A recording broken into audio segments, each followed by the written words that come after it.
नमस्कार दोस्तों and welcome back to my channel रोचक इतिहास। आज की इस वीडियो में हम एक राजा के बारे में फिर से बात करने वाले हैं। एक ऐसे राजा जिसने 17 बार जीतने वाला राजा कहा जाता है और वो राजा का नाम है पृथ्वीराज चौहान। पृथ्वीराज चौहान एक ऐसे राजा थे जिन्होंने 17 बार जीता था हर चीज को। पृथ्वीराज और गौरी की कहानी इतिहास क्या कहती है और कैसे हरे भारत का महान योद्धा पृथ्वीराज था। तो दोस्तों चलिए इन सभी चीज़ों के बारे में आपको बताएंगे, तो हमारे साथ वीडियो के अंत तक बने रहना। और साथ ही अगर आप भी इतिहास से जुड़े ऐसे इंटरेस्टिंग फैक्ट्स जानना चाहते हो तो जल्दी से हमारे चैनल को सब्सक्राइब कर लीजिए ताकि ऐसी अपडेटेड वीडियोस आप तक पहुंचती रहे। अगर हम भारत का इतिहास उठाकर देखें तो भारत के इतिहास में कई ज़्यादा महान योद्धा हुए हैं, लेकिन पृथ्वीराज चौहान का नाम वीरता और साहस के लिए अलग पहचान रखता है।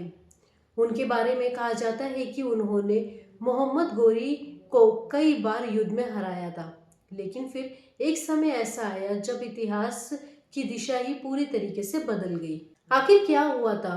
कैसे एक शक्तिशाली राजा हार गया और क्या सच में 17 बार जीत हुई थी? आज हम इसी कहानी को शांत और ऐतिहासिक दृष्टियों से समझेंगे। तो दोस्तों चलिए स्टार्ट करते हैं पृथ्वीराज चौहान के बारे में, पूरी कहानी के बारे में। पृथ्वीराज चौहान 12वीं सदी के राजपूत शासक थे। वे अजमेर और दिल्ली के शासक बने। बचपन से ही वे शास्त्र विद्या और खुद घुड़सवारी में निपुण थे। उनकी वीरता की कहानी वर्णन प्राचीन ग्रंथों में मिलते हैं। उस समय भारत छोटे छोटे राज्यों में विभाजित था। राजपूत राज्यों में आपस में भी प्रतियोगिताएं होती थी।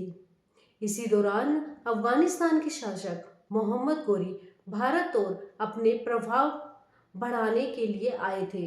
दोस्तों उसके बाद क्या था? मोहम्मद गोरी और पृथ्वीराज चौहान के बीच पहला युद्ध हुआ। 1191 में तरेन का पहला युद्ध हुआ। इस युद्ध में पृथ्वीराज चौहान की सेना ने मोहम्मद गोरी को पराजित कर दिया। कुछ ऐतिहासिक वर्णनों के मुताबिक गोरी को बंदी बनाया गया था, लेकिन बाद में उसे छोड़ दिया गया था।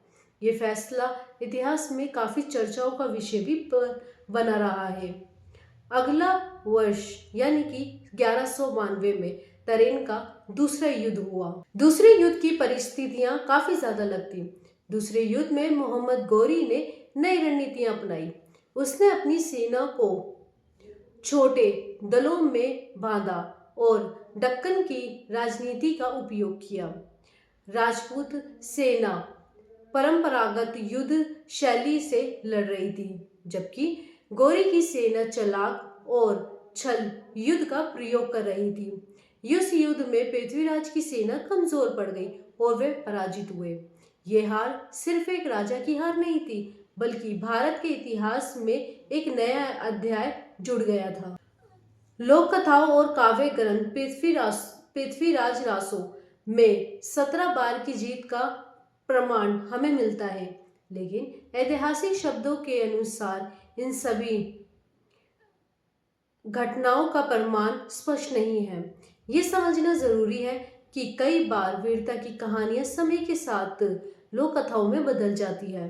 इतिहास और लोक कथाओं में अंतर होता है, लेकिन दोनों का अपना एक अलग महत्व होता है। आपको बता दें कि जब दूसरा युद्ध पृथ्वीराज चौहान हार गए थे तो उसके बाद उनको बंदी बना लिया गया था। उनके जीवन के अंतिम दिनों के बारे में अलग अलग कथाएं हमें मिलती है। कुछ वर्णों में उन्हें वीर और साहसी बताया गया है, जबकि ऐतिहासिक अभिलेख कम मिलते हैं।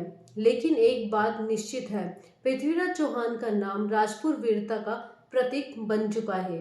पृथ्वीराज चौहान और मोहम्मद गोरी की कहानी सिर्फ जीत और हार की कहानी नहीं है। ये कहानी है राजनीति, समय और परीक्षित की। इतिहास हमें ये सिखाता है कि सिर्फ वीरता ही काफी नहीं होती, राजनीति और एकता भी उतनी ही जरूरी होती है।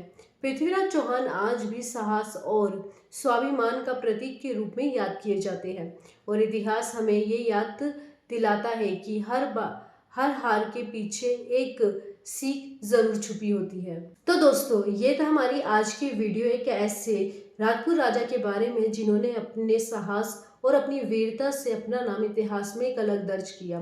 दोस्तों, आप कितना जानते हैं पृथ्वीराज चौहान के बारे में कमेंट सेक्शन में जरूर बताना। आज की वीडियो में बस इतना ही। ऐसी और भी अपडेटेड इतिहास लेकर लौटेंगे, चैनल पे बने रहे।